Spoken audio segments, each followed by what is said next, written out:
আমার উদ্দেশ্য একটাই, আল্লাহ নবীর সঙ্গে আপনাদের ঘরে জুড়ে দিবার চেষ্টা করছি আমি।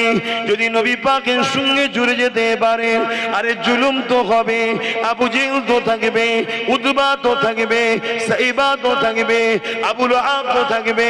যদি উমাইয়া না থাকে, বেলাল যে আল্লাহ রসুলকে ভালোবাসে, কতটা ভালোবাসে, এই ওয়াজ যে তোমাকে আমরা শোনাই, এই ওয়াজ তাহলে কি করে শোনাবো?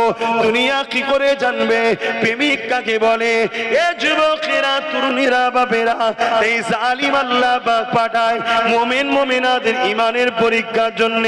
ওই জালিম আল্লাহ পাঠায় মুনাফিক দিগকে শাস্তি দিবার জন্য। এ যুবকেরা, তরুণীরা, বাপেরা, আবু জেহেল, উতবা, সাইবারা, উমাইয়া থেকে শুরু করে হযরতে বেলাল হুজুরের উপরে কত জুলুম অত্যাচার করেছিল। হযরতে বেলাল হুজুরকে এমন